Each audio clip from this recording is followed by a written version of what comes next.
Hello everyone and welcome back. And today we're talking about outlining. Now I've already started. I've put the prompt that I'm writing about and my thesis statement and 3 topic sentences into a document. Today I'm using Microsoft Word. However, you do not need to use Microsoft Word. You can use a Google Doc or another word processing software for your assignment. I'm using Word just because that's what I'm comfortable with. And I have these copied. Now you see I have here number 1 already highlighted, already written. And if I click here, you can see that the numbering system is already highlighted. Now to get this, one trick is to make sure your document language is in English, and this will be done automatically for you. So if you have it in another language, your word processing software may not function the same. So make sure you set your document language to English, or you can copy the structure by hand. It just will take a little bit longer. So now that I have number 1, and I'll show you how to do that. I enter in 1 dot, and I do space, and it automatically made it into that system. So since we're doing a 5-paragraph essay, you need to have 5 paragraphs. So this number 1 is going to be showing us that big paragraph. And I'm just going to write here, intro paragraph.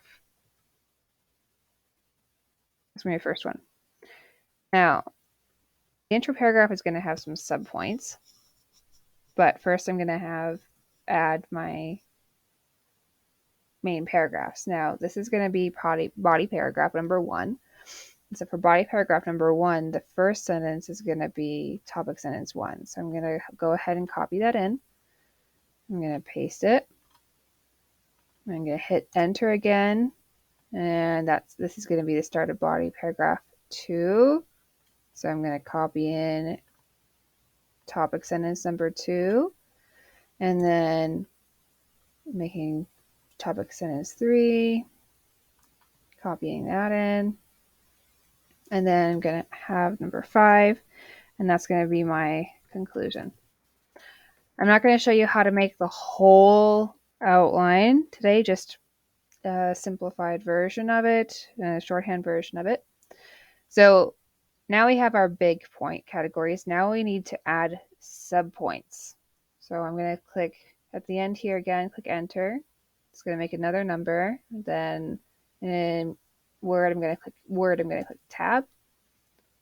And after I click tab, it makes another numbering system. It's A. I can alter that here, and in Word docs, it's also possible to edit it, or whatever word processing software you're doing. And I have A is there. So that's one option. I can do B, I can do C. And I added the dots here just so that it forces it to give me the extra C's. Now, why did I go all the way down to C here? And where is the thesis statement going?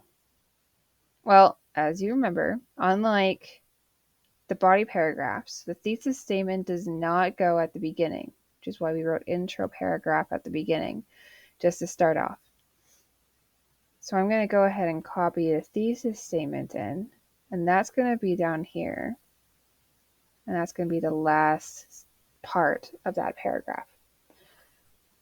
Now, going into our body paragraphs, the theme that I chose for this is what are the best ways to learn about history? And so that's what this is going to be about. The thesis statement says that the best ways to learn about history are internet research, going to museums, and doing projects to recreate parts of history.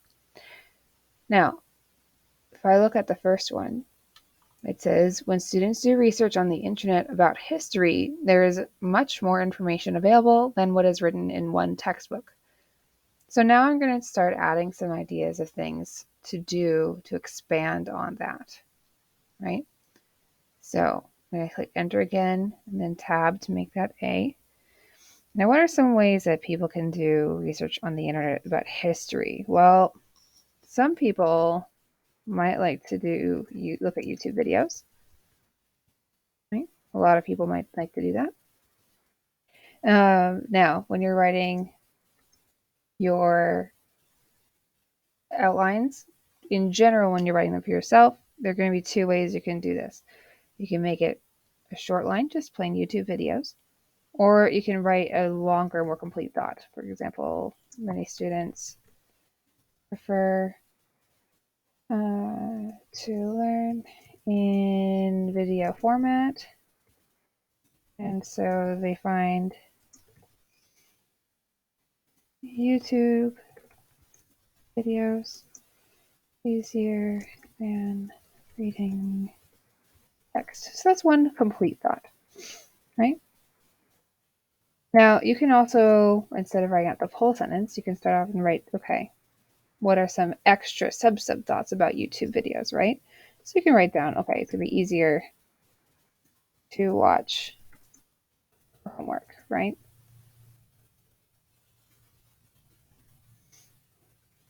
And I'm going to say it's sometimes easier to listen than to read. Instead of read is better.